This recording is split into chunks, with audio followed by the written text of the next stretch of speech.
मीनापुर गांव में दो भाई रहा करते थे, बड़ा भाई हीरालाल और छोटा भाई श्याम। बहुत साल पहले ही इनके माता पिता का देहांत हो चुका था। हीरालाल उस गांव का बहुत ही धनवान व्यक्ति था। उसके पास धन दौलत की कोई कमी नहीं थी, जबकि उसका छोटा भाई श्याम बहुत ही गरीब था। श्याम दिन भर अपने खेत में मजदूरी करके अपना घर चलाता था। माँ बाप के गुजरने के बाद हीरालाल ने बड़ी ही चालाकी से सारा धन और सारी जमीन हड़प ली थी और श्याम को बस एक छोटी सी जमीन दे दी। हीरालाल बहुत ही लालची आदमी था। इतना धन पाकर भी उसका पेट नहीं भरा था। अब उसकी नजर छोटे भाई श्याम की जमीन पर थी, क्योंकि श्याम की जमीन काफी उपजाऊ थी और उसने अपनी उस जमीन की बदौलत ही अपने बेटे किशन को गांव से बाहर शहर में पढ़ने के लिए भेज दिया था। एक दिन हीरालाल छोटे भाई श्याम के पास उससे मिलने आता है। श्याम, मैंने सुना है कि तुमने अपने बेटे को शहर में पढ़ने के लिए भेज दिया है। शहर में पढ़ने के लिए तो बहुत पैसा चाहिए। तुम्हारे पास तो इतनी सी जमीन है और इतनी सी जमीन में खेती करके भला तुम अपने बेटे को कैसे पढ़ा पाओगे? उसके लिए पैसे कैसे जोड़ पाओगे? अरे मेरे छोटे भाई, तू कैसी बात कर रहा है? भला मेरे जिंदा होते हुए तू कहीं और जाकर पैसे उधार क्यों मांगेगा और बैंक से कर्जा क्यों लेगा? मैं इस गांव में सबसे अमीर हूँ। अगर मेरा छोटा भाई दूसरों से उधार मांगेगा तो मेरे लिए कितने शर्म की बात होगी। मेरे होते हुए मैं कभी ऐसा नहीं होने दूंगा। भैया, मैं समझा नहीं कि आप क्या कहना चाहते हो। मैं तो तुमसे बस इतना कहना चाहता हूँ कि तुम्हें अपने बेटे की पढ़ाई के लिए जो भी पैसे चाहिए वो पैसे तुम मुझसे ले लेना। आखिर मैं तुम्हारा बड़ा भाई हूँ, मैं तुम्हें पैसे दे दूंगा। अरे भैया, मैंने आज तक आपसे या किसी भी गांव वाले से किसी भी तरह का उधार नहीं मांगा, तो अब कैसे ले सकता हूँ?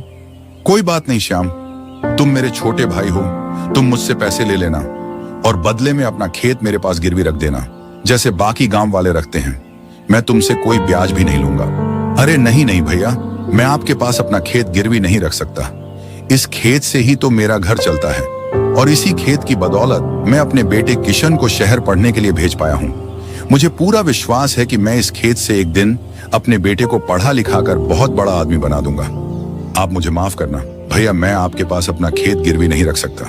यह बोलकर श्याम वहाँ से चला जाता है। हीरालाल को श्याम की बात सुनकर बहुत गुस्सा आता है। ऐसे ही कुछ दिन बीत जाते हैं। हीरालाल अभी भी उस जमीन पर कब्जा करने की नई नई तर्ज सोच रहा होता है। मुझे कैसे ना कैसे करके उस श्याम से वह जमीन तो लेनी ही पड़ेगी। उस जमीन से मेरा काफी फायदा होगा। अरे हाँ, यह तरकीब अच्छी है। हीरालाल उस तरकीब के साथ तुरंत श्याम के पास पहुंच जाता है। भाई श्याम, मुझे तुम्हारी खुददारी देखकर बहुत अच्छा लगा, लेकिन मैं भी तुम्हारा बड़ा भाई हूँ और बड़ा भाई होने के नाते मेरा फर्ज है कि मैं तुम्हारी मदद करूँ।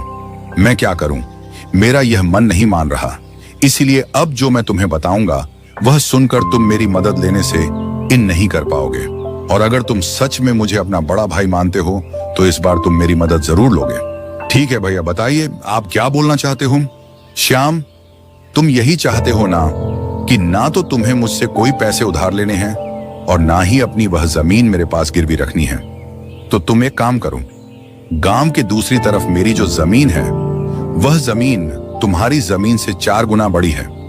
तुम कुछ दिन उस जमीन पर खेती कर लो, उससे तुम्हें काफी अच्छा मुनाफा होगा और उस मुनाफे के पैसों से तुम अपने बेटे की पढ़ाई को पूरा भी करवा पाओगे।